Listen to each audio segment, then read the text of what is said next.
welcome to another episode of the Blackout Test Podcast. I'm your host, Rod, joined as always by my co-host, Karen. And we're live on what appears to be a Monday. Find us everywhere you get podcasts. Leave us comments, vote in the polls. Leave us 5-star reviews on Apple Podcasts. There's no excuse for you not to do that. The official weapon of the show is a folding chair.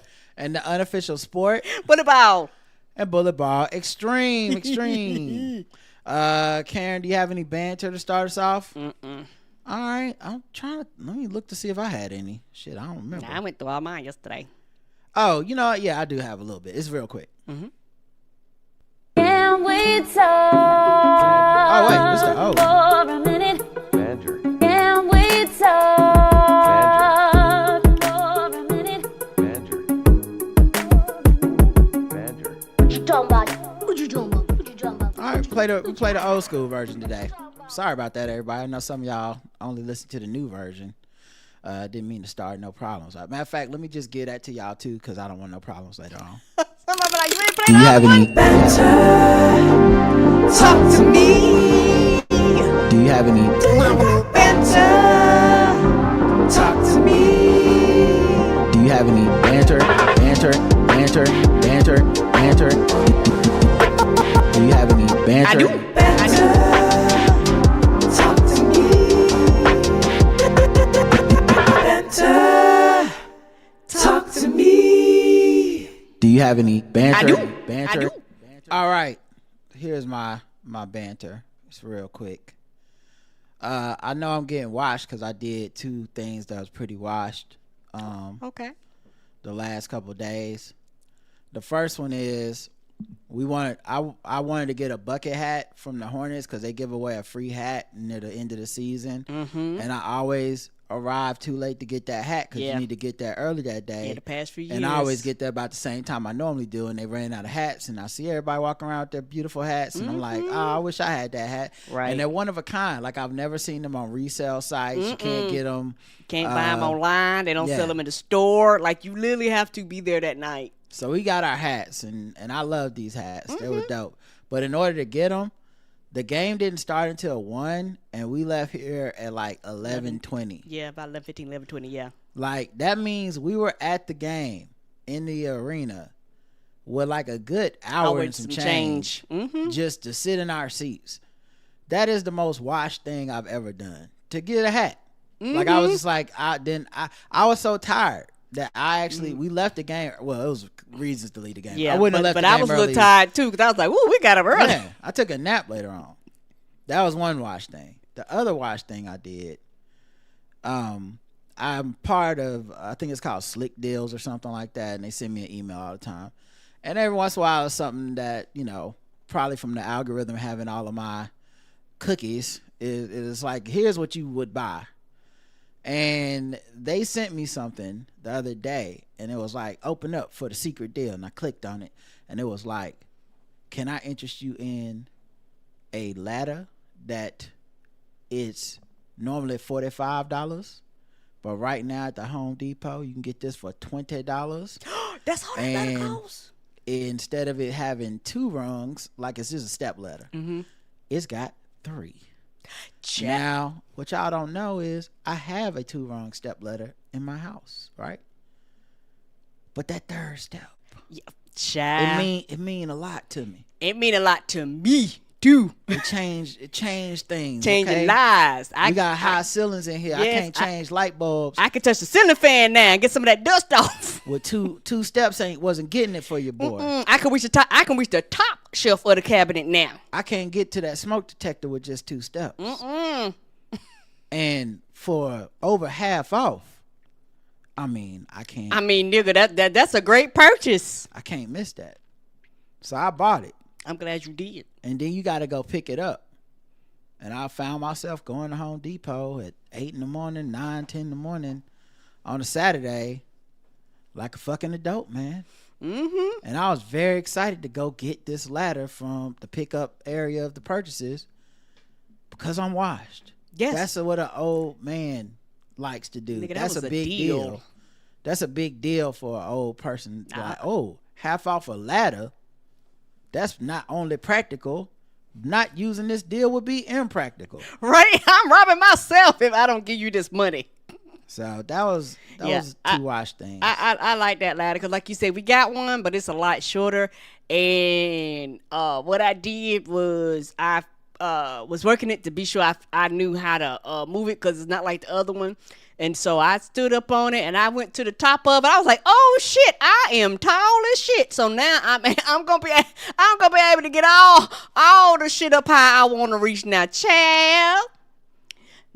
Can't nobody stop me now. And then also I'm throwing away more clothes, and now I'm starting to throw away a lot of shirts that I was wearing. And I like my shirts, especially the ones that got logos on them and they're funny and reference to things. And a lot of my Hornets clothes, which I spent money on to get, you know, they weren't as cheap as just getting a t-shirt, you know. They hit you with that Fanatics markup. Yeah, they do. And I'm going to have to end up buying these clothes again or whatever. And it's a mental hurdle because I be not wanting to throw them out because I'm like, what if, one, I spent money and it looked cool, and then I'll put them on and I'll be like, I don't look as good in it anymore. So I might as well throw it away. And I have to do that with every shirt. It's so many shirts that I'm just putting on and being like, oh boy, the fuck. Like I almost want it to still fit. Like now I'm looking at stuff that I held on to when I was like, I'm not small enough to fit in this, but maybe one day. And now I'm getting to the maybe one day pile where it's like, you know what? I might be able to slide into this or whatever. But so many clothes to throw out. And I don't know when to buy really a lot. I don't want to buy a lot of new clothes because I think I still have some ways to go. And I don't want to have to do this again. Right. So I've just been buying a lot of like, you know, less expensive clothing lately. But yeah, it's a mental hurdle. You know, it's I a good problem to have, but I'm giving it to Goodwill. Like it's not about like I need to get my money worth or whatever. Like I don't mind giving away. It's that's not the problem. It's just a mental thing of thinking like, should I go back? What if I go back in my weight, or what? You know, what if I just let it slide off of me? Do it gotta fit tight? I don't know. So yeah, it's just an interesting thing I'm going through. Okay, that's it, guys. Told you it'd be quick. Let's get into the news. I guess we can do some politics until we get mad. Why am I having a problem? Oh, there we go. I didn't know she was black until a number of years ago when she happened to turn black, and now she wants to be known as black. People have got to know whether or not their president's a crook. Well, I'm not a crook. I've earned everything I've got. There's an old saying in Tennessee, I know it's in Texas, probably in Tennessee, that says, fool me once, shame on you. Fool me, we can't get fooled again. Tell you what, I don't know about you, but I'm going to go to bed. All right, politics until we get mad. So we'll see how long this segment lasts. Yes. You know, it's mileage may vary. Ain't that the truth? On this, might be one store, might be five. Yeah. We don't know. Stephen A. Smith says he's leaving the door open for a 2028 presidential run so he can shuffle right on through it. Okay. The thing is, man, he's already demonstrating himself to be a great politician in that he does not care how many people hate him, and he lies. You know, like I listened to him with Karen Hunter, and he's like, "I would not run. It's not da da da da." You know, me, Karen, come on, that's crazy. And now he's talking about over the last few weeks. Over the last few weeks, I had no choice but to get more serious about it. I've been approached by people on Capitol Hill. I've been approached by people who are elected officials in office, whether it's the governors or the mayors or what have you. People have legitimately, seriously asked me about it. I have no desire to be a politician, but I decided that I'm no longer going to close the door. I'm going to keep my options open.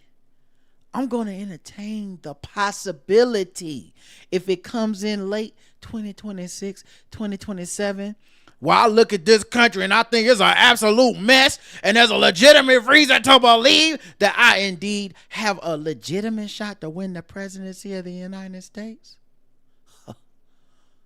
I'm not going to rule it out. The comments mark a major shift in his approach, where he spent months brushing off rumors about a potential presidential run. Now, with big names in politics reportedly reaching out.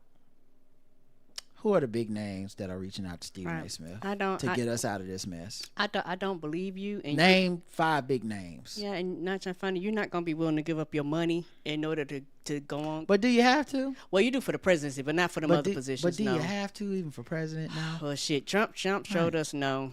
Smith emphasized that he's enjoying his current life with a new $100 million contract at ESPN Plus radio, podcast, and media deals in the mix. Politics isn't a move he's looking to make lightly, but if he ever did run, he made one thing clear. He wouldn't be doing it for attention. He'd be doing it to win.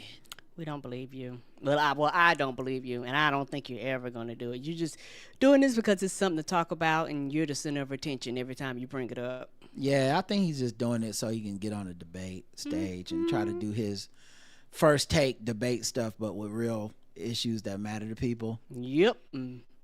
So it'd be a lot of like, listen, everybody knows me and President Trump, we go back. Okay, he's a good brother. But as a black man from Brooklyn, what are you gonna do when it's 3 a.m. and you got Germany, Britain, France, and them boys, and Canada? Okay, I'm not sleeping on Mexico either. Okay, Mexico in my top 7 countries. Okay, y'all know they know me in Mexico. You just gonna be doing that shit for 45 seconds before they go, sir, you're out of time, and he gonna be like, I'm gonna keep going like he's talking over Molly. And then vice presidential debates will be good because you got Shannon Sharp. He'll be going against J.D. Vance, so you got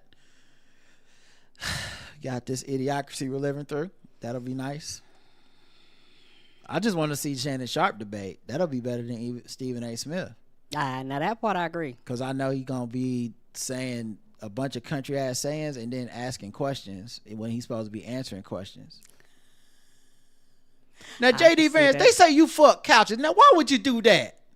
It's going to feel like. It's going to be like that. And they're going to be like, oh, you're not supposed to be asking questions, sir. I know I don't be having sex with no couches. I know that. J.D. Vance, Ed Vance. And randomly laughing and shit. They're going to be like, what is happening at this debate? Mm-hmm. But yeah, this is a silly thing, but people still bullshitting. I think people of a more privileged lane are definitely still feeling like you can fuck around. People are still bullshitting, and we've talked about it before, and I will continue to say it again.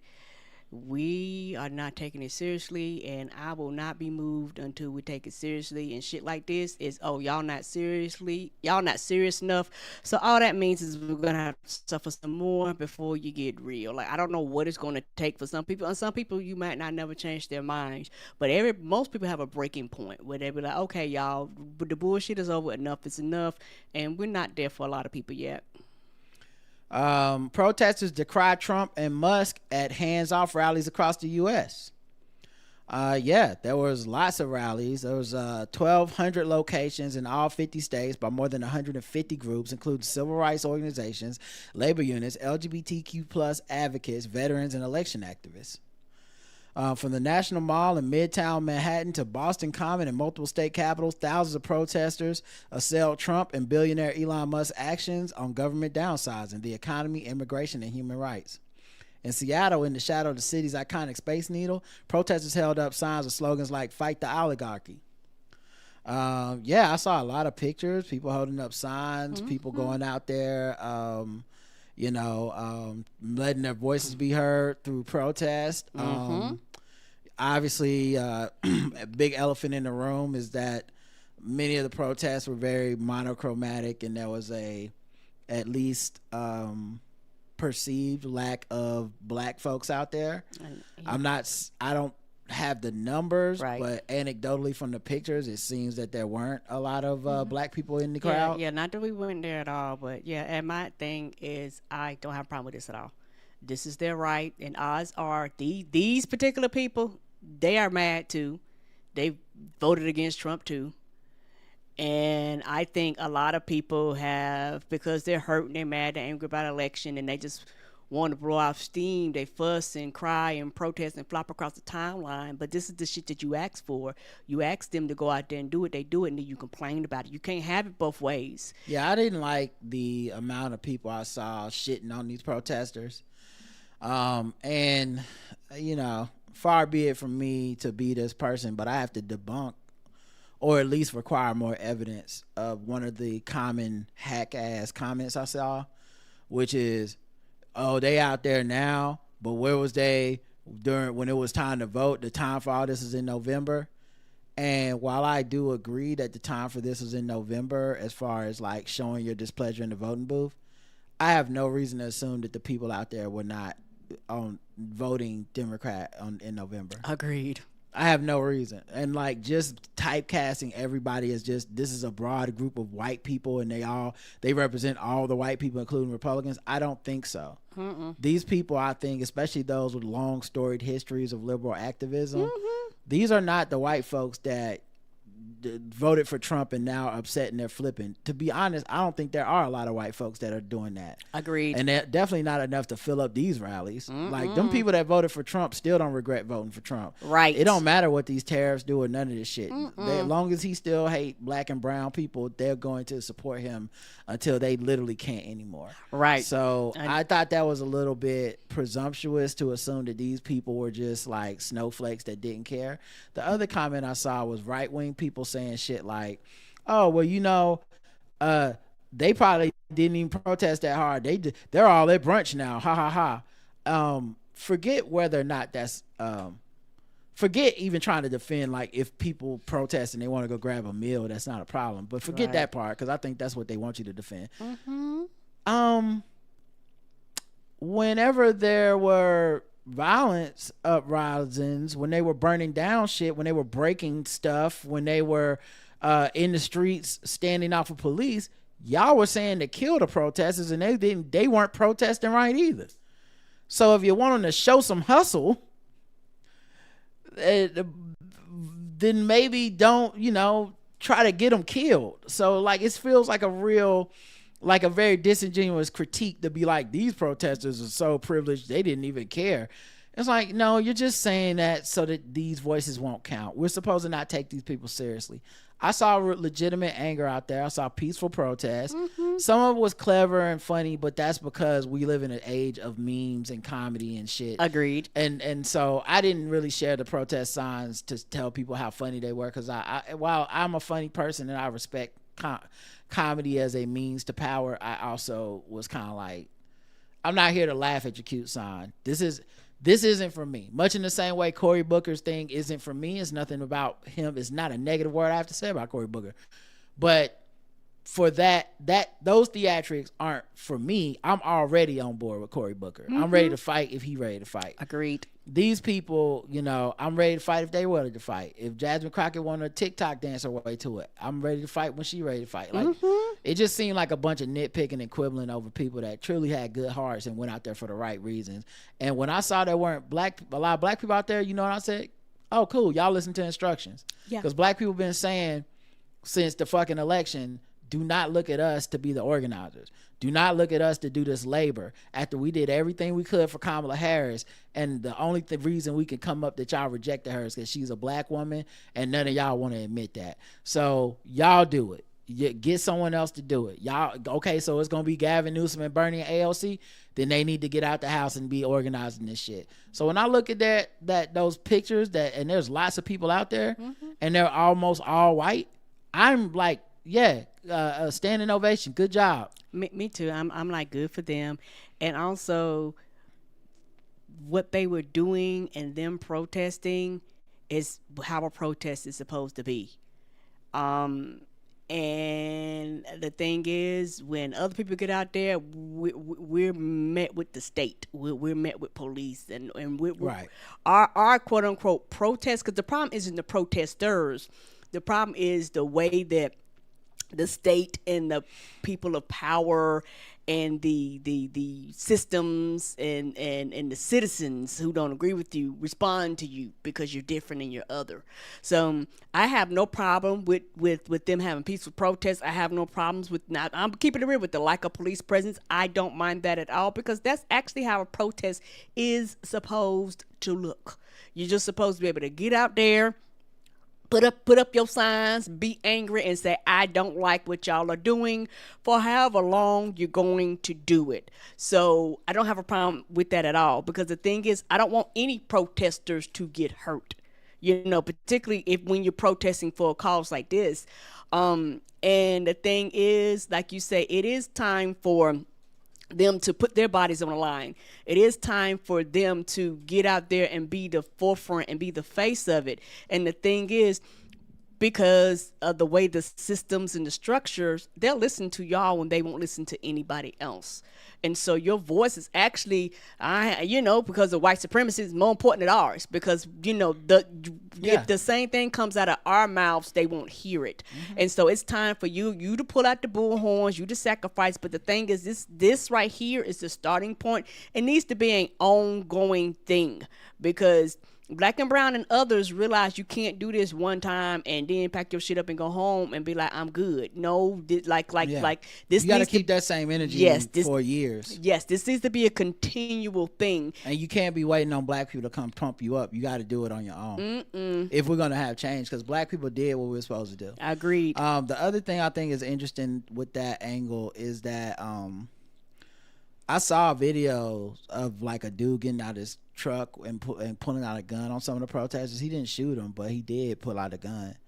I'm not going to mock these people and act like what they're doing isn't brave, especially and ain't dangerous. Especially for those of us that's sitting in the house. Right. Because we're not taking our ass out there to get shot and fucked up by the police and stuff. And this country has a history when it comes to certain type of issues. They'll shoot some white people too. Yes, they will. They'll shoot them on a college campus. They don't give a fuck. They hang them too. When you have an authoritarian in charge like this, and you have the military and Congress and everybody capitulating to them on the Republican side, I can't put it past them that they wouldn't pull the National Guard up on some of these protesters and fuck them up. I can't. So, as outrageous as that has happened before. Yep. And it was not the reason that Nixon got put out of office. So I do think what they did was good and braver than just us sitting around making fun of these people. Agreed. And like I said, last thing, and for everybody that said shit like, oh, y'all protest Democrats but y'all won't protest Trump, this is that they're protesting Trump. So even if these were those people, which I don't think they are, but even if this were the people that only shit on Democrats, well, the motherfuckers are shitting on Trump in a time where anything can happen to you. They're taking people's rightful citizenship and kicking them out the country for disagreeing.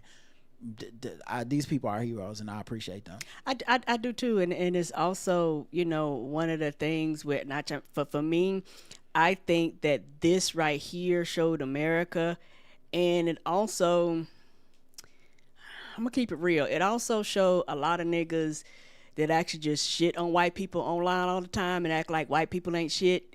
It also showed you that there's a percentage of them that care too, that actually will do the work that y'all are actually demanding for them to do. Percentage of white people. Yes, Okay. Percentage of white people. They did it the way that they were instructed to do it. I just don't see at this point, you're just kicking them. You're kicking this group of people just to be mean. Agreed. And to do the like Mean Girls bullshit, and I don't like that shit because that Mean Girls energy is just in addition to being unproductive, it's also so unfair that it is really, to me, in my opinion, the imitation of whiteness. Right. And I don't like the imitation of whiteness. Like, because white people have been unfair, I would like to be unfair. That's not the opposite of fairness. Fair the opposite of unfairness is fairness, not unfairness the other direction. Right. So anyway, I just thought that was cool. I don't want to turn the segment into like praising these white people to a point of like, you know, where motherfuckers think we're glazing them. I'm just saying I think the sentiment to be dismissive is just misplaced. And if people took one more minute to think about it, I think they would make a lot less jokes about like, look at these people. Like those, hopefully these people can assist the world in making a change, because I don't know what else would work. Agreed. Trump reportedly aims to erase slavery from the African American Museum. Historians and advocates sound the alarm. Of course, that was the whole point. The point is slavery, and if you're going to reintroduce slavery, you gotta pretend like it never existed in the first place to trick people to think that the shit never existed. Like, you have to have a whole generations just very ignorant. We kind of already do. That's just very ignorant to it and think slaves were happy and think this is what the fuck they wanted. You know, who the fuck wants to be owned by another human being? That doesn't make any goddamn sense. But people say that shit to justify their ancestors, to make it seem all right when it's not. Yeah, and we knew that this is the kind of shit he would do. Is as Randolph Terrence says, you know, every day is like a fresh assault, and you know, it keeps people on edge, keep you angry, keep you upset, keeps us low key, kind of keeps us divided too, because everybody's looking at just their group. You know, you got gay people that are losing shit, and they're like, we're losing shit, no one cares. Black people, we're losing shit, no one cares. Immigrants, we're losing shit, no one cares. And it makes it seem like none of us cares about each other, even when people hit the streets and they're marching. They're not all just marching for white people shit. You know, that was I saw the signs were all kinds of shit, and that honestly is something that I think we're going to need. We're going to need everybody fighting for all kinds of shit. If you think they're just coming together under one cause because that's your cause and you won't accept anything else, I just think it's a tactical mistake. We need people to come out for your cause and everyone else's cause, or I'm coming out for my cause, but I don't mind if you're here for something else. Right. Long as you ain't against me. As long as you ain't against me, I don't have a problem. That's the true coalition of the Democrats. It's not everyone's for each other. I'm just not against you. Right. I'm not against you. And traditionally, that's had to be enough, because that's about as much as you're going to get from people. So it's like, hey, I'm not here for trans rights. Like, that's not the reason I came out my house to this rally. But I'll stand and lock hands with you for your rights, because hopefully you're here for whatever I came out the house for. I came out the house for the right to use my body how I want to, and had a choice of whether or not to have a child. Right. Okay. Well, look, that's not why I left the house, but we shaking hands and we holding hands and let's go. Yeah, there has to be some form of unity in the masses. And there has to be a thing that actually pulls us together. And, you know, it's really funny when, you know, people like me and you and a lot of other people was like, the hatred for Trump should unify people. Yeah, it should have. And a lot of people was like, nah, that my hate ain't deep enough. Yeah. And then that was the problem. Like my privilege is thin enough. Yeah. My privilege is shallow enough. Trump administration cancels 4 more Columbia U international student visas. Once again, targeting people that are foreign-born students who are here on visas. They already terminated hundreds of foreign-born student visas. They said something on Twitter, like Mark Rubio was like, nobody from Somalia who is on a visa is going to be able to stay in the United States and need to get out in the next however many days because we beefing with their country now or whatever. And one of the players on Duke who lost in the national championship last night, one of the players is Somalian who was planning on possibly going to the NBA after this, and now he might not even be able to be in America. Wow. Yes. So yeah, now they're going after pro-Palestinian like activists or, you know, perceived activists and all this type of shit, calling them terrorists, kicking around the country. You know, we knew that this was going to come to pass. We knew that this was the kind of stuff this administration would be willing to do when feeling like they could not be stopped. Agreed. I think so many people just did not accept that and didn't want to believe us and others who were like, the first administration was them still being held back. It was a test run. This one is the who gonna check me boo. Yes, sir. New York State education officials are checking me boo because they rejected Trump administration's directive to abolish DEI programs. Good for them. Yeah.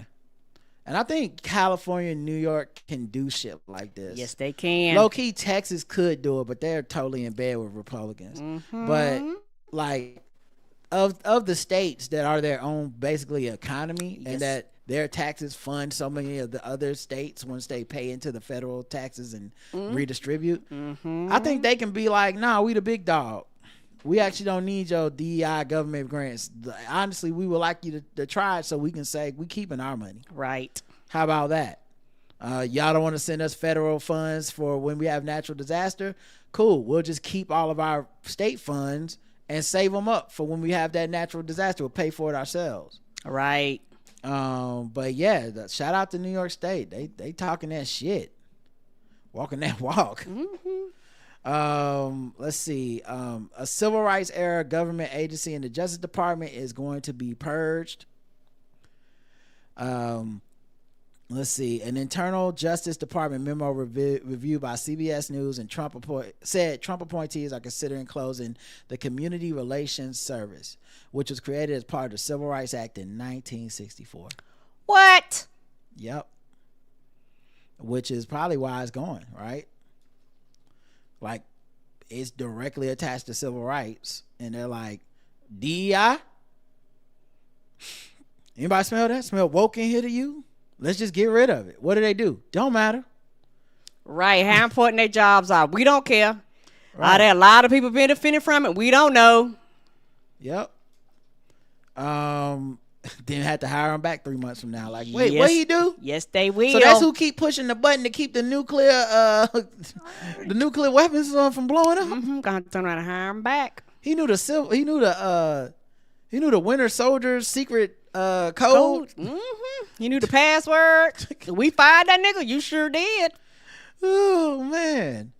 But the Community Relations Service does not investigate or prosecute crimes, and it has no law enforcement authority, according to the Justice Department.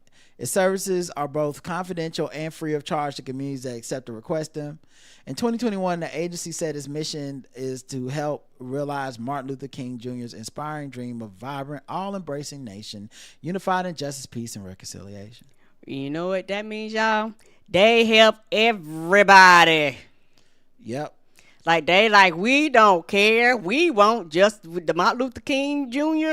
I have a dream. We believe that shit. So anybody that asks for our services, we are willing to help. And they like, nope. We smell black people. And they was like, well, we just don't help black people. We don't care. You know what I think is also interesting about it is there used to be a really big taboo on coming out and being anti-MLK. Like, even conservatives would create the fake version of MLK, and they would say how they loved him and respected him. If only the leaders of today in the black movements could be like MLK. You know, the FBI and CIA is on Twitter being like, MLK, a great man, we loved him. But now that they feel that they have a mandate, now that they don't have to acquiesce to any social mores, they are fully taking the mask off. Yeah. It's like, no, you're right. MLK's dead because we hate him.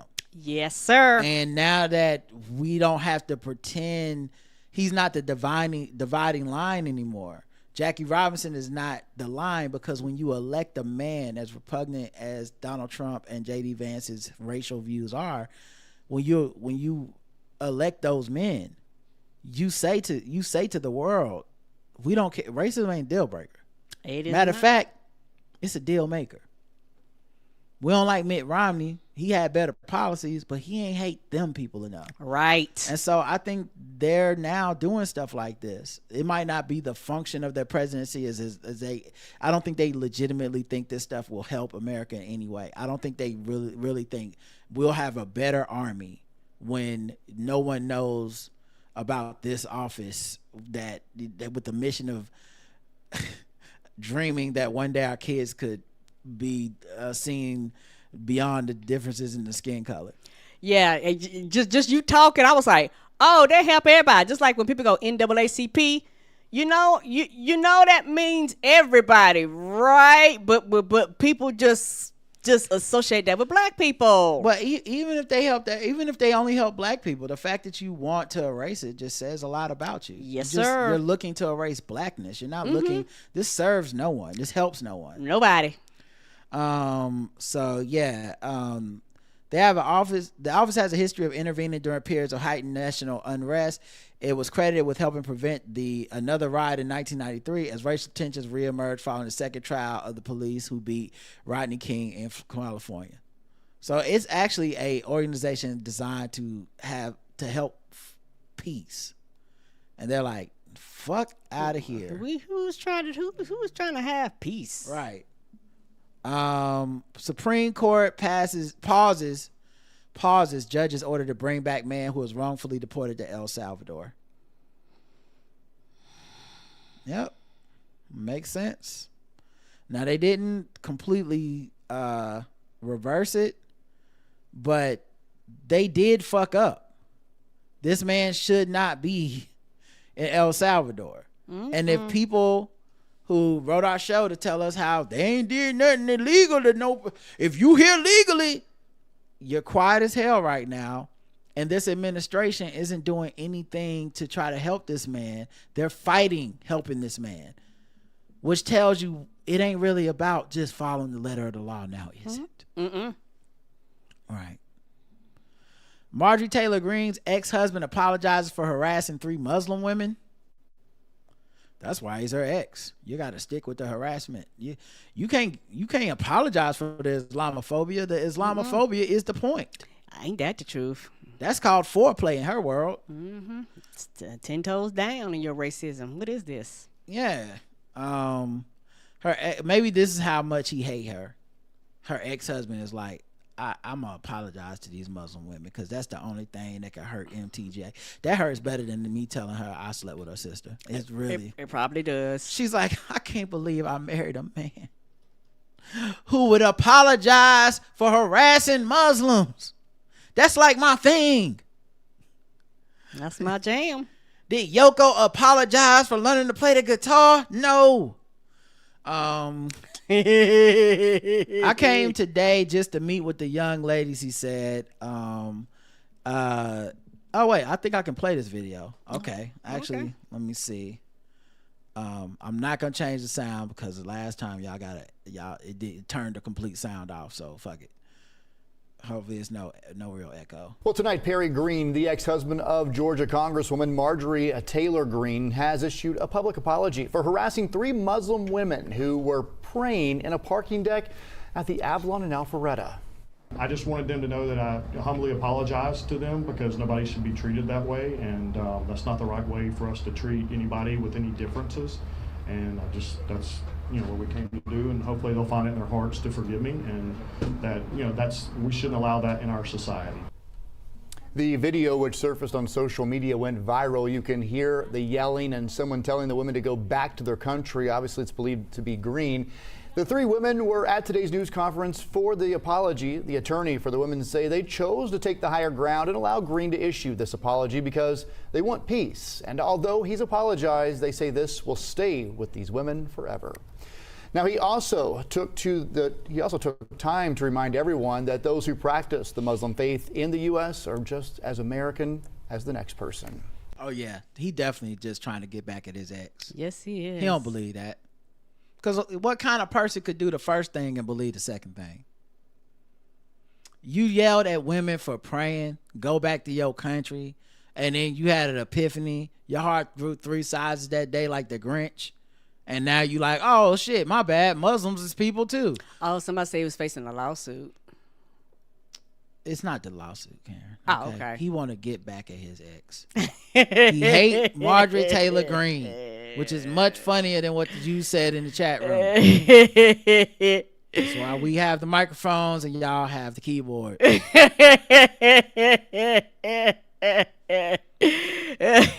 He was saying, I don't care nothing about the lawsuit. I don't like that woman.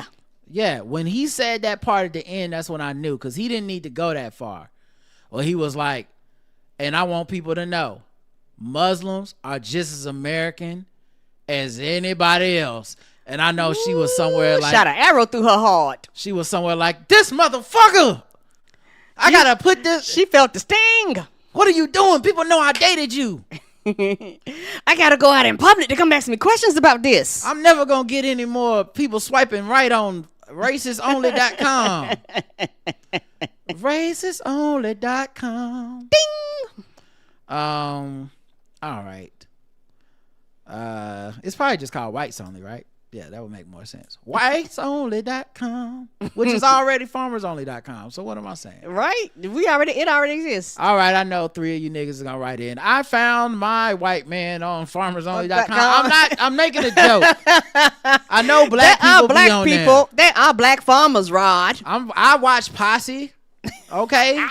I'm hip. I know things. I am cool. You know what? Now I am mad at the fictional person I just made up. Not the fictional. I don't appreciate you judging me.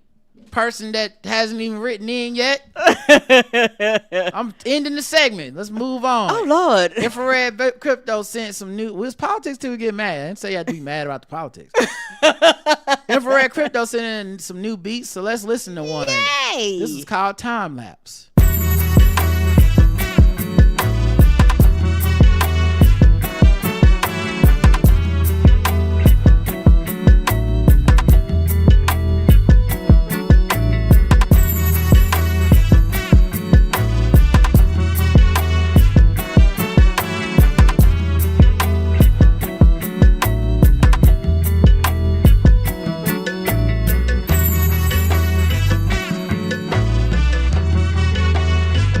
That's nice. Mm-hmm. All right. News. See what else is happening. Chris Brown urges fans to avoid red bandanas during his tour. We promoting positivity. Because red bandanas are associated with Bloods and... Red Crips. Yeah, Bloods. My bad. Bad Bloods. Yeah, Blues, Crips. My bad. And Breezy is a grad chapter Crip. He pledged Crip at 29. Yeah. A walk on. Mm-hmm. As a grown out. He got recruited later on. And so I think maybe with some of the stuff already surrounding him and possible violence and stuff, he's trying to tell his fans, hey, let's not make it a gang thing. Let's all have fun together. Yeah, let's be safe. I see a lot of fans collectively telling Breezy to wear red bandanas to the concert. Team Breezy. That's his, I guess, fans. Mm-hmm. I would highly advise y'all to not do that. I just get brown bandanas so y'all won't run into any problems. I don't want people to get the wrong impression and promote the wrong thing. I know I'm Breezy, but we promoting positivity on this tour. Thank you, and I love y'all. Yeah, he don't want to get sued. I think it's a lawsuit thing. I wonder if he got some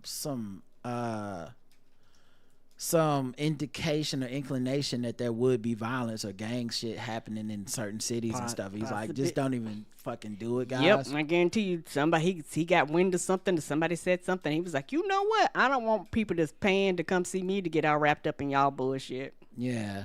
All right. Well, good luck to him. I think that's a good thing that he's not promoting any negativity. Lil Yachty, who also don't promote negativity. Right. We saw him at Tyler Creator concert. We did. He went off on a fan who disrupted his Juice WRLD moment of silence. Shut the fuck up. Yeah, this happened in Charlotte too, where he did a moment of silence that he wanted for Juice WRLD, and like people was yelling. It was fucking weird. I don't get it. I don't like. Maybe they're just that high that they just hear silence and they're like, whoa, yeah. But I'm like, the man said his friend died and he'd like a moment of silence for his friend. Yeah, some people just and people would just, and then of course you get the secondary, like, it's like, whoa, yeah, shut the fuck up. Whoa, whoa. Like, I'm like, this is just taking longer. Yeah, shut up, bitch. You know, like, you shut up, shut upper. You shut your shutting ass. Shut up. Shut up. That's what happened in Charlotte. I was like, what is we doing here? Like, damn, man. Just none of this is about Juice WRLD. It was trying to be a nice thing, but yeah, he had to tell got somebody fed shut up. up. Yeah, and I was wondering because I thought he was gonna snap during this. Me too. But yeah, I don't blame him. A man only has so much patience, right?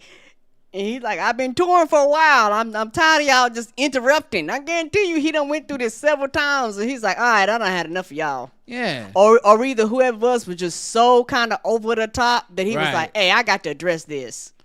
Ye blast Kai Cenat on live stream at the. Oh no, I don't cover Kanye West articles. I don't even know how this one got in here. Do not care.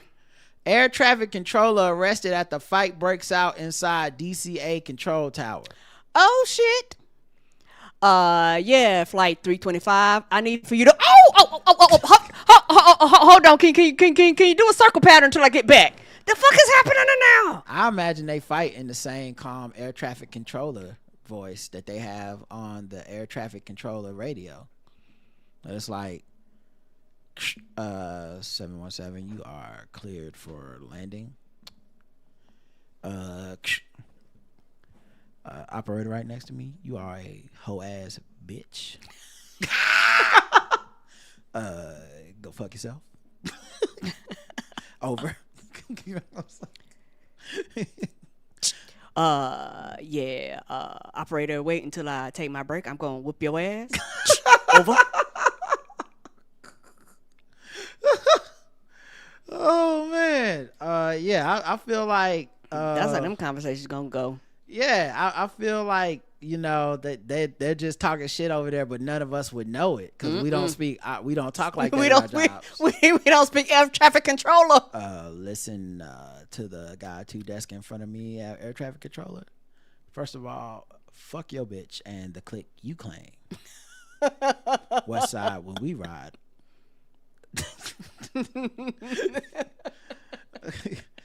Yeah, that's why I fucked your bitch. What? Yeah, I can't imagine this. What airport was this? Was this it better not be one where they had where they had one of these crashes. Maybe that's what happened. Somebody crashed out in the tower and then y'all crashed out on the runway. Stressed out. Authorities are investigating a physical altercation broke Reagan National Airport. I think that's one of where they had a crash. Ain't that in New York? DC. Okay.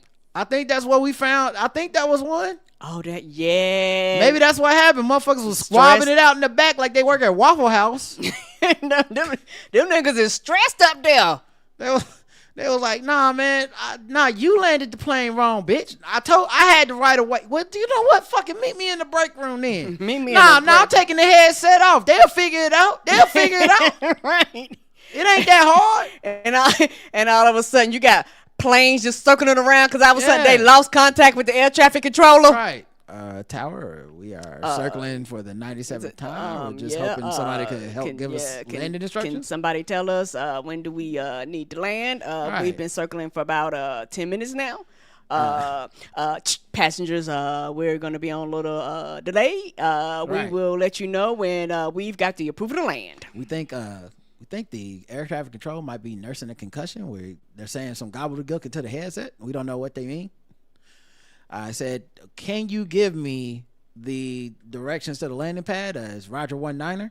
And then the dude just like, potato salad Tuesday. Smoke tastes like gravy. Like, oh shit. I think he lost the fight. All right, we're gonna die. Our air traffic controller lost the fight. We need to get in contact with the winner immediately. Everybody be like, all the planes that were coming in diverted to other airports. Ain't nobody gonna know what's happening. They gonna be like, oh, where did you come from? Flight 379. Well, we was trying to land in DC, but apparently we can't reach nobody at the tower, so we got to land this plane. That shit sound like the movie the Black Airplane movie with Kevin Hart in it. Yes. Soul Plane. The Federal Aviation Administration confirmed Gaines has been placed on administrative leave pending the outcome of an internal investigation. No additional details have been shared about what led to the confrontation or whether any other employees were involved. So yeah. There you go, guys. Y'all be safe. Yeah, taking these planes, scary. Scary enough, and then the person is supposed to tell the people how to land out here brawling. Right.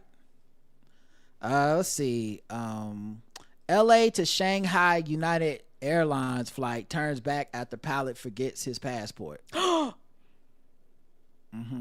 What? Whoops. My bad, y'all. My bad. I thought I had it in the bag. Apparently, I don't. Right. Do you have to come on the intercom and tell everybody that? You have to tell me you're turning around. You probably don't tell them why. And under Trump, like, I feel like under Biden, you might be like, well, I'll be all right. Under Trump, you like, I'm not going to prison. Right. Like, we got to turn around, y'all. I'm afraid I'm going to get off the plane and get right into a set of cuffs. How long is that flight? That flight probably long as shit. They going to treat me like the 9/11 hijackers. Apparently, this man got on the plane with no passport. He's a terrorist. Lock him up. Throw away the key. Go to Guantanamo, motherfucker. Right. Because the way Trump is making everybody angry, you definitely don't want to get off no fucking plane with no papers. This is your pilot speaking. Everybody, you may feel us do a slight U-turn as I am going to we will be landing at Heathrow again because I forgot my passport. My bad, y'all. Well, then this flight must be free because, bitch, if I'm turning around. Can y'all just hold on? I just need to go grab it for 30 minutes and come right back. Maybe you just had to take a shit and this is his excuse. You know, I've had this happen before. I'm like, oh, I'm still close enough to the house. I'll just be 5 minutes late, you know? Maybe that's what he needed. He's like, I can only use airport bathrooms, not airplane bathrooms. But yeah, that's gotta suck. You can't stop us because they're probably over water. I'm just not thinking about that because I said you can't land us somewhere and have another crew go off with us. Los Angeles to Shanghai. Oh, so it's a straight trip. Yeah. Oh no. They made a U-turn and headed to San Francisco. Yeah, it was over the Pacific Ocean on Saturday when they made a U-turn and headed to San Francisco. What? Well, okay, so how does he get his passport if he has this? Oh, maybe he coordinates it. He must coordinate it on the flight to be like, hey, I left my passport in LA at the airport. And get somebody. I know y'all got flights going to San Fran. Can you just do that? Then have somebody come over. Yeah, guarantee. Yeah, that you know how some of them flights they just have consistently moving. And so, yeah, we know we got another plane in 15, 20 minutes. I'd be so scared right now if you diverted my plane for any reason. Ain't that the truth? Only because, like, the plane's been crashing and shit. And I'm just like, no, I need everything to go perfect. Like any of these deviations, now I'm in the paper. The pilot forgot his passport, and then they ran into Harrison Ford's jet. And you're like, damn. Right, because the thing is, the pilot won't be able to fly back. Like you say, the whole plane gonna be stuck there if he ain't got his passport. Right. So yeah, I feel you on that. That's that's terrible. That's a thing to forget, though. Yeah. Oof. All right, let's go to another segment. We're going to war. It's gender war. There's a war going on outside. Gender war. There's a war going on outside. Gender war. All right, gender wars go around, look at different clips from around the internet where people are talking about relationships and fights and women and stuff, and we grade them not from 0 to 10 and not on who's right and who's wrong, but on how good is this content to make it go viral. Let's check out our first contestants, which is somebody I'm surprised we haven't had on here already, but I believe it's Fresh and Fit, and they're talking to some dude named Akash Singh, and they're on this podcast. I guess it's called Flagrant 2. Is my preference is not my women. Now, I thought it was I'm not dating my women, period, which is the corniest human being outside of a criminal to me, period. Those are your roots. Those women are reflected in your roots. So if you're saying, hey, I don't generally date them, but I have more space for it, even though I still think it's a little corny. Akash only dates brown. Akash has been with one girl in his. So it looks like this is a clip from Andrew Schultz's podcast, and I guess Akash is one of his peoples, and they're talking to Fresh and Fit. Fresh and Fit, now I will say already, we're like a minute into this clip, they ain't said a word. which is very surprising because every time I see them, these niggas is putting their feet in their mouth. I just know they make people mad. Yeah, they're saying something fucked up about women. Yeah, I don't maybe know. they not. Other than that, I know nothing about. Maybe these they not able brothers. to pull off the fake ass I'm an alpha male shit on someone else's show. I don't know. His life. Who's his wife? That's my wife. That's an So Indian this woman is that was like important to loyal me. through and through. Okay. And I understand it's not as important for y'all, but as an Indian, there's not a lot of us who are famous. So whether you like it or not, people are looking at you as a role model. You guys have established yourselves as role models. From simps to pimps, which is another motto I find kind of corny, but I looked into what you guys are about. And a lot of this shit is just childish, which is fine if you want to be funny. We just talked about how doctors ain't shit for 45 minutes. We are not in any way life coaching. We are not in any way trying to help men outside of, hey, come have a laugh for a couple hours. If you're going to paint yourself as life coaches and then say shit like, my preference is, which is honestly bullshit. It is, I don't want to date black girls. That's the way every black dude that fucks white girls says it. I've dated black girls in my life. All right, bro. Who the fuck hasn't except me? You know what I mean? Everybody gonna dabble in everything. It is the mentality that I have an issue with, and Alex is upset with the specific words, true, but underneath it, he's upset with the mentality. And a lot of stuff you guys say in general, I think is stuff that's kind of childish. I saw a clip where you were like, oh, the nuclear family's falling apart. What do you do? I don't get married. Just don't get married. You're actually trying to help men, and you talking to fucking incels who are 18 years old. That's some shit you say to college. I'm turning from a simp to a pimp. All right, bro. Can we grow up? You guys are self-help. You are, hey, we're trying to help men. So either we're funny, or help men and be real and be honest with yourself and don't have an ego like, oh, just, I have a preference. Be honest. Let's just be mature about what we feel. And part of that maturity is, yeah, it was a bad joke. I don't actually feel exactly that way. What I find cool. All right, well, 0 to 10, how would you grade this gender wars material, Karen?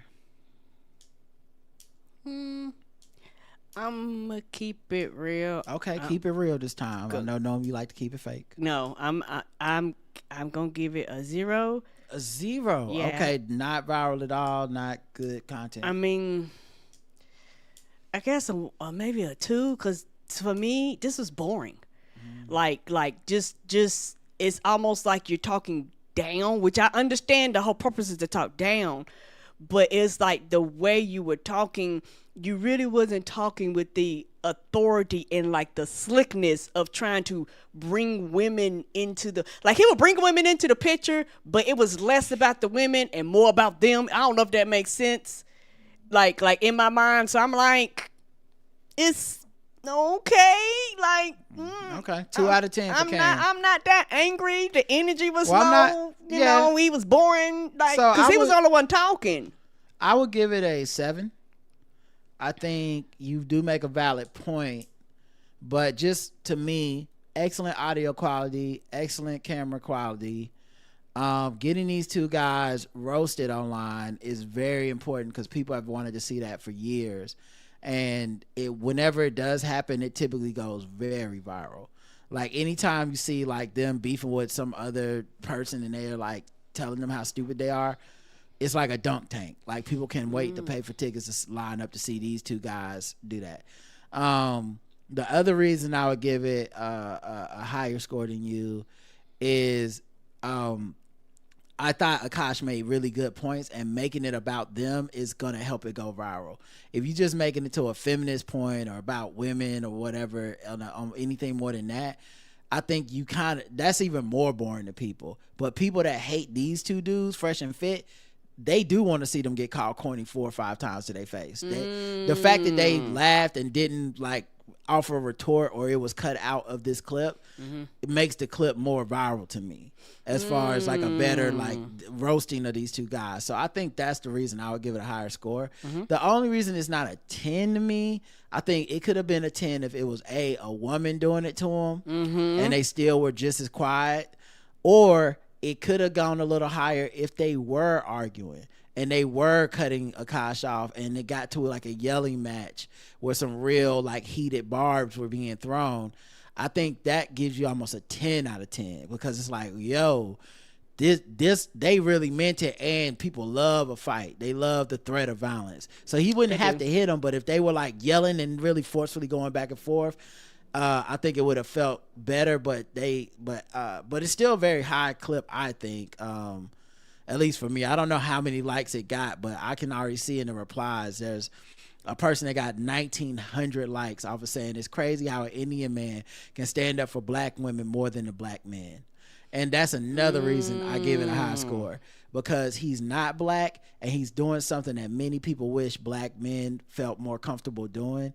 But too many black men, even the ones who claim to be good men, do not feel comfortable arguing for black women. Right. And it's very interesting too, because these same black men, if you brought up like a sports question, they can't wait to go to, like if you said Jordan versus LeBron, all bets out the window. You know, like, because they're not worried about too much about how they look doing that.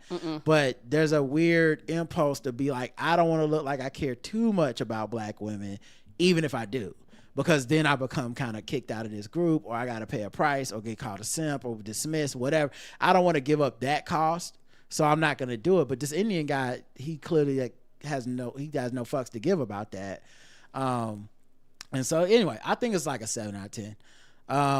But you know, respect for your rating, you know, can't all be the same. Let's see, we'll do one more. Okay. Let's see. Well, this isn't even a clip. This is just kind of just neither here nor there. That Pop the Balloon show is getting a Netflix order, and it's coming out every Thursday. They made a real show out of it. Go ahead, somebody get ready to get paid. Yvonne Orji is gonna host it. The Molly from what you call it? Insecure. Oh, she gonna be good at that. Yeah. So yeah, I would give that's a 10 out of 10 show. It's 10 out of 10. I'm not gonna be that's watching gonna be but viral every week. I was telling my spouse. All right, let's go to the next. Let's go to the next. Costco. Damn it! What is and happening? what she said was that keys are on sale. Stop! What is it doing? Okay. Please select now. objects. I need y'all to tell me if I'm wrong. You'll see the X. I'm hitting X if I don't buy kiwis. Oh. I have to would it allow you to refresh? You're not just wrong because you didn't buy kiwis. You're wrong because you didn't qualify that statement. Okay, now I can pause it. Jesus Christ. What was that? Telling my spouse I'm gonna go to college. First of all, I had paused it, then it unpaused itself. Anyway, this is a clip from a podcast. I guess the show You Feel. That's How You Feel show. And two brothers talking about about men and women, and he's talking about him doing something for his wife with the grocery store. So all right, here we go. Telling my spouse I'm gonna go to Costco, and what she said was that kiwis are on sale. And I said okay. Now I need y'all to tell me if I'm wrong if I don't buy kiwis. Yes, you are, because she told you that for a reason. Yes, I'm wrong. Yes, she told you that was on sale because she wanted. You didn't buy kiwis. Right. You're wrong because you didn't qualify that statement with clarity. Look, and by you telling me that this is on sale, would you like? Because she's at fault too. Oh, would you like point. some? She's at fault.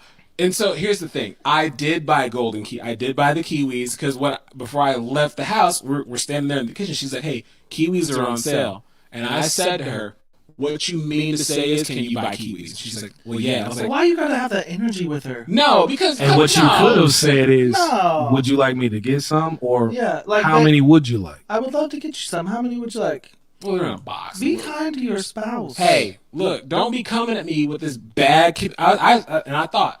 I'm telling this story on the podcast. That's bad communication right there. Kiwis are on sale. Yeah, on your part. On both parts. Both y'all. Both of them.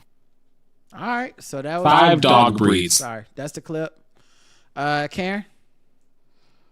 This one, the score is higher. And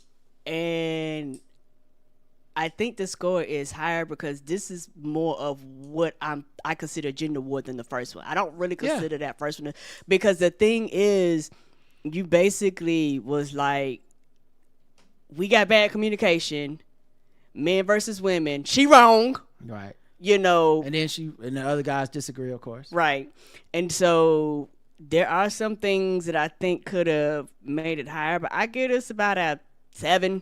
You know, and my thing is, I actually responded because I was like, if she told you that was on sale, she ain't telling you for no reason. Yeah, it worked. That's why I was like, oh, the score gonna be high. You forgot what the game was. I'm sorry, I literally forgot what the game was, baby. I'm so sorry. So I got tricked. So yes, it's higher. I agree with you. I think I would give it about 7 or 8 because I like that they had differing points of view in the room. I like that they let him kind of get his point out before they were like, you're wrong here. And they got all 3 points of view. They got him feeling he's right. The white dude says you're wrong. And then the other dude said y'all both wrong. So you got that.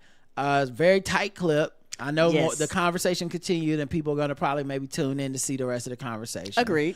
Of course, the thing missing, I think, having a woman there or some women there just escalates all the conflicts. When it's men versus women and there's clear like gender sides to the gender war, it goes up as opposed to buddies that are disagreeing and saying in the comments like, what do y'all think? You know, whatever. Agreed. But still pretty good to me. I don't know how viral that one went, but I feel like that's the kind of thing that a lot of people will start arguing and fighting based off of the hypothetical, because that happens a lot where it's like, oh, men always do this and women do that. That's why I hate when men do my DoorDash order or whatever. You know, like, so I kind of do like what they did there. That was good stuff, guys. That was good stuff. Pat yourselves on the back. All right. All right, let's move into another segment. Okay. What are we gonna do? You know what? Let's do some guess the race. Let's get ready to start wrapping this bad boy up. Yes, sir. If I can find the guess the race music real quick. All right, guess the race. What time is it?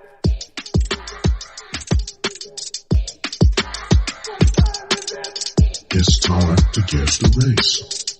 It's time to guess the race. It's time to guess the race. It's time to guess the race. Incensed that he was denied a free refill at a lemonade stand run by children, a Florida man aggressively grabbed a female victim, adopting a fighting stance and warned that he would beat her up. In quotes.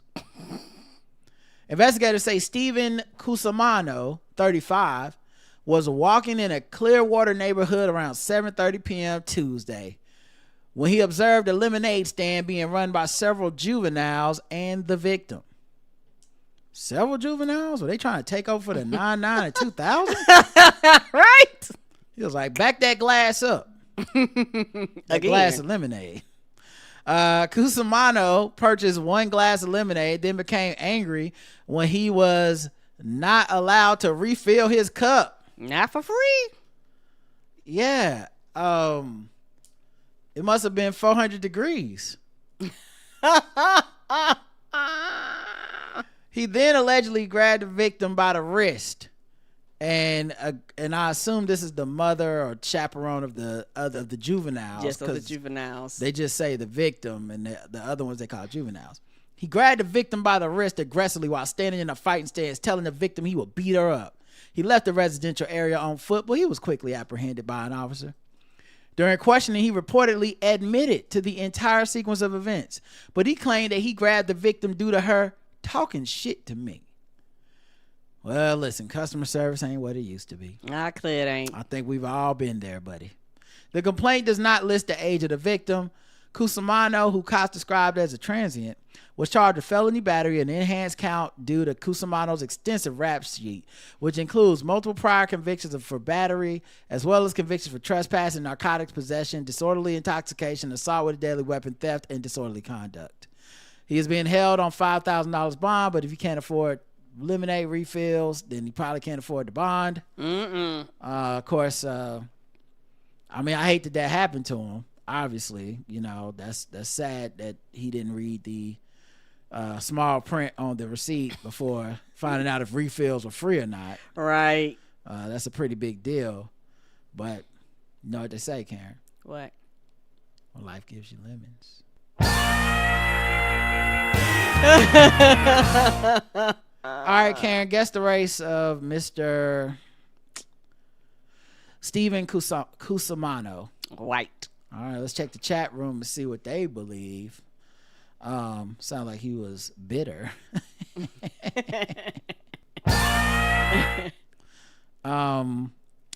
Polly Walnuts, Gulatieri, Sopranos, White. Yeah, he's like, I'm gonna make you an offer you guys can't refuse. And they was like, we can't refuse. I'm gonna kill all of yous. Italian white, wannabe Tony Soprano, salami, mob boss, extortion white Mike's hard lemonade. Does not want his lawyer charging him N-word prices. White. Everyone said white. Wow. Well, the correct answer is white. You got it right.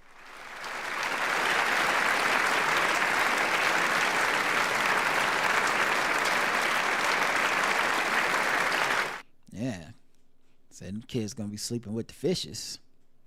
Oh, child.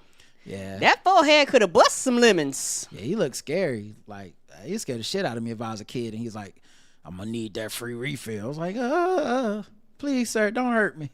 Right. And the mom was like, you need to get out of here. Right. Well. Your forehead scaring the kids. Mm-hmm. Let's go to the next one.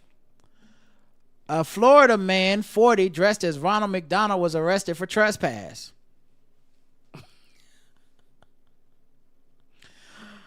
Hard time for Mr. Ronald McDonald. Yep. He's out here clowning around. Now look at him. Clowned around and found out. Mm-hmm. Clowned around and clowned out? Anyway, you look like a clown, the cop told Christopher Marlowe, 40, after stuffing him into a squad car. Oh, I know that police officer. It must have been Captain fucking Obvious. You look like a clown. And then he replied, no shit, I am a clown, stupid. And the cop was like, and that's why you going to jail. Because your mouth, you don't know how to behave. And he beat his nose. He was wearing a Ronald McDonald costume and a red nose Well, I at guess the time. this homie the clown was messing around. He was messing around. He do mess around.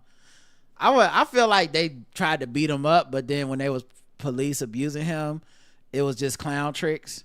It was like punch him in the face, like do it just like a fucking joke to you. He punch him in the face, like honka. Like that's it.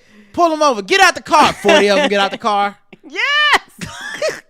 He go punch him in the side. Be like, why is this shit soft? It's 50 handkerchiefs. Yeah.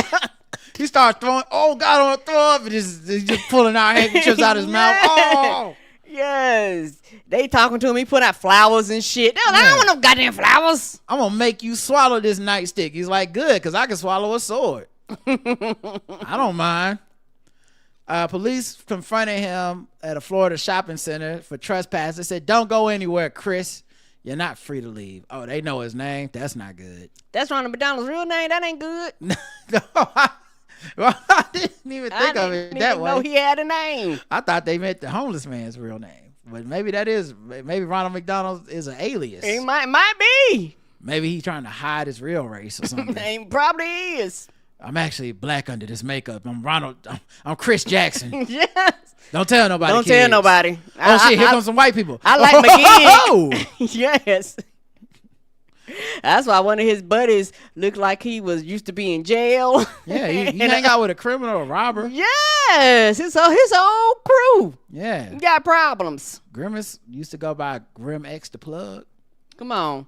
As seen on body-worn police footage, Marlowe struggled with the officers before he was knocked to the ground and handcuffed. One cop could be seen removing an orange replica gun from his pocket. It shot out a flower. You know it did. It shot out water. It shot out water and said bang. It should say bang. When you put it out, yes. The little bang stick come out. It was completing the set. Come on, man. It's not illegal. No, that's not. Y'all didn't think that was a real gun. Completing the clownish look, Marlowe wore a red and white striped shirt and a yellow vest, which has a skull logo in place of the McDonald's arches. Oh, that's nasty. He was not wearing oversized red shoes, however. Well, he needed to do some more shopping. Mm-hmm. Searching his backpack pulled up other clown outfits and a pack of 10 red noses. So he's just trying to get his fit off. He like, this is me every day, baby. Right. And they were like, describe the clown. It was square. He had a square nose. Describe the clown. This clown had a circle nose. See, right. That's it, because everybody, they clown discrimination. They think all clowns are the same. So that's why I got them different noses in there. Isn't this man supposed to be in Trump's cabinet? He is. Why is got the whole outfit on? Why isn't he running the FBI? Charged with trespassing, a misdemeanor, and resisting officers with violence, a felony. He was booked in the Brevard County Jail. He is locked up in lieu of $5,500 bond. His rap sheet includes convictions for trespass, resisting arrest, possession of drug paraphernalia, and what? Then joy buzzer. Okay. I know, right? In January, he pleaded no contest to possession of meth and a glass pipe. Oh. For sentenced to 65 days in jail, he has been arrested in that case for causing a disturbance outside a McDonald's restaurant. Man, Ron's fell on hard times. Mm-hmm. Maybe just like Ronald's brother, the one you never hear about, the not successful one. Yes, the not successful Christopher brother. Marlowe. He a little different than Ronald. His red hair not so red. He just outside. It's burgundy. He outside at the play area talking about nights like this I wish. Yes. He out with the rest of the crew and everybody, ain't nobody come to see you, Chris. Right. How come I didn't get to have a very happy meal? I would have loved to have a happy meal just once with our family, Ronald. You turned your back on me. Why the crossover never crossed over to me? We supposed to be family. We're supposed to be in this together. You got me on the street. I'm sucking dick for meth, Ronald. Are you happy now? Yes, that was the end of the 5 clown gang. At least let me talk to Birdie. Birdie, come downstairs. He can't keep us apart. Nope. You Birdie like I ain't in it. I'ma always be your daddy, Birdie. Shout out to the people that know what the hell we talking about. Karen, guess the race. What the person name Christopher Marlowe. Oh, Marlowe like the wine? Black. The wine? The wire, you mean? Or Merlot? Merlot. Oh, God. Oh, God. What? What is wrong with you? You're lucky you're adorable. There's no excuse for this. I can't believe I'm going to have to take care of you when you get old. Replica gun and didn't get shot, white. I'm guessing the clown is quite crusty about it now, white. Ronald McDonald's cousin, Florida Sweet Tooth, was just serving looks, white. Sideshow Bob, white. White, Merlot, Broham. Wait. Ron White. He was not loving it. Mm-mm. Leon McDonald singing "Ha da da da, I love it, black." Oh yeah. Oh no! Da da da da da. I want a whole movie based off of this Ronald McDonald's drug addict brother. Yes. If this was Ronald McDowell, he would have been shot white. So only Karen said black. The rest, 100% of the audience said white. The correct answer is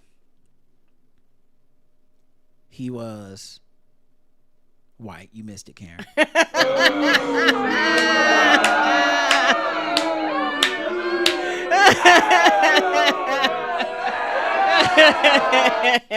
All the rest of you got it.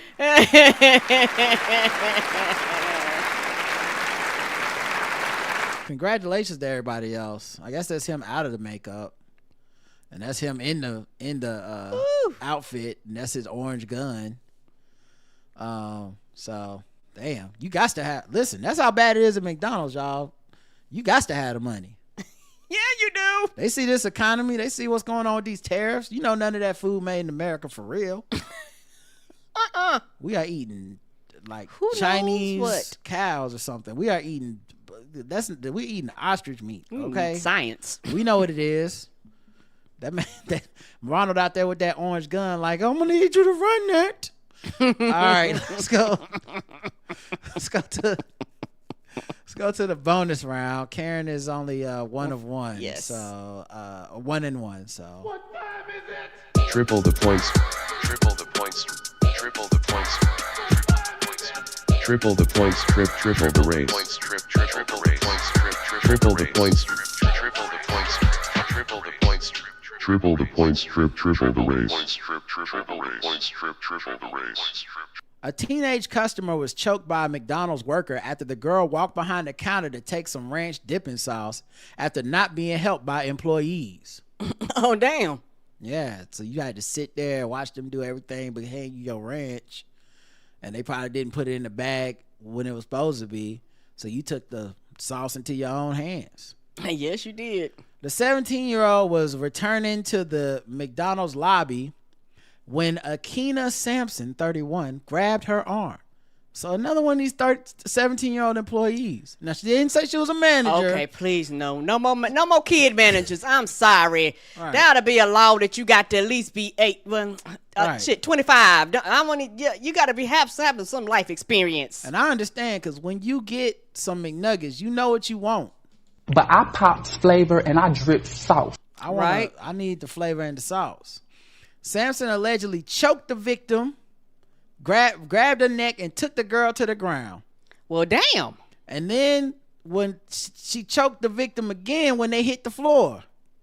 Oh, shit. A criminal complaint does not reveal how many ranch packets, if any, were secured after the victim crossed the McDonald's front counter threshold. I hope enough to last you in prison. Cops responded to McDonald's Friday afternoon, noted the victim had visible injuries to her face and left elbow. The incident was captured on video. Yeah, it normally is. See you on Customer Wars.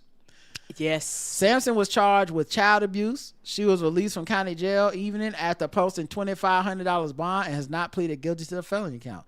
That is a little unfair, because it's like a 17-year-old. And if the 17-year-old did a crime in Florida, they would charge him as an adult. But now that I'm choking the 17-year-old because I ain't getting my ranch, oh, now they're a little bitty child. Oh, okay. We see what the laws is doing. Okay, you're trying to give people a lot more time. A judge has ordered Sampson to have no contact with the victim and directed her to stay away from the area of offense, which will likely impact her tenure at McDonald's. Her tenure at McDonald's? What?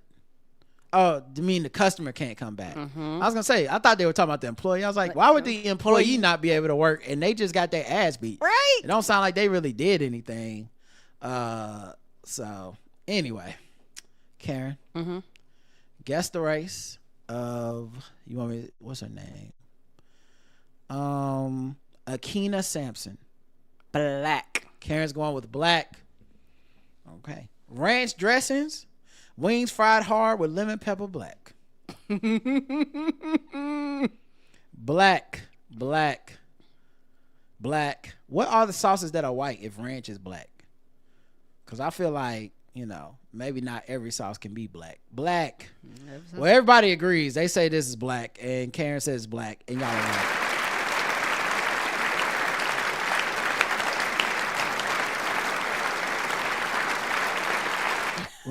Ranch definitely a black sauce, but I'm trying to think which one wouldn't be. I guess the other ones are sauce neutral. It's like ranch is considered black, but hot mustard, barbecue, I guess everybody get those. Sweet and sour, because I feel like sweet and sour kind of black, but is that racist? I don't know.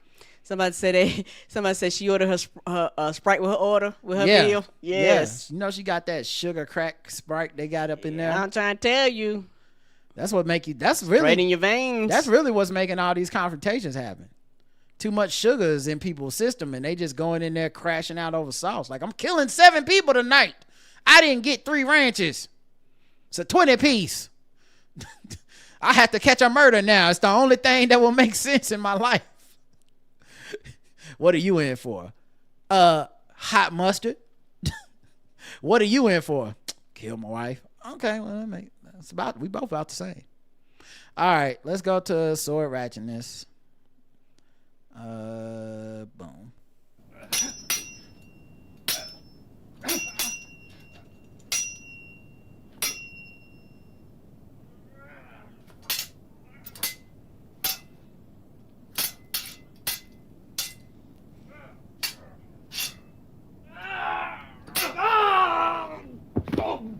I got sentenced to 2 to 4 sauces. You mean 2 to 4 years? 2 to 4 sauces. I killed 5 people. Boy who stabbed girl with samurai sword detained. A 15-year-old boy who attempted to murder a schoolgirl by stabbing her with a samurai-style sword during a Halloween camping trip has been sentenced to 11 years in detention. The victim, who was 13 at the time, had been with her friends near a bridge. Oh no, near East Yorkshire, I'm sorry, where she suffered 10 wounds, including damage to the lung and her liver. Woo! 10 wounds? Jesus. And also, if you was with your friends, none of them got, you gonna have to get some wounds too, man. We not friends if I get stabbed 10 times and y'all get none. Come take some of these stabs. We are not friends. The defendant, who cannot be named due to his age, was found guilty following a 7-day trial. 7 days? Could not have possibly taken. It did not. What took so long? Like, now this is stab number 7. We're going to cover that on day 5. Right.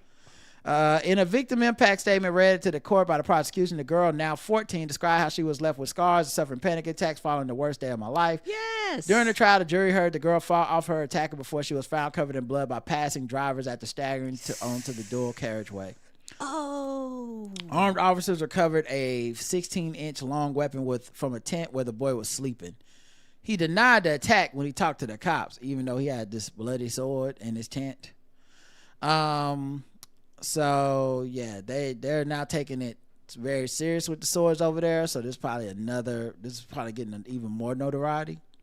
This case represents yet another sad and depressing example of a child having access to a fearsome and deadly weapon and using it. Man, I envy y'all so much, because our deadly weapons are like AR-15s. Yeah. And we have the same problem with the kids, but it's like AR-15 versus sword. They killing the whole school. Yes, they are. Untreated, the wounds were life-threatening. It was only good fortune that the injuries were not more serious. 4 of them could have easily caused death. Judge Thackeray KC said the girl showed incredible bravery before handing the boy an indefinite restraining order.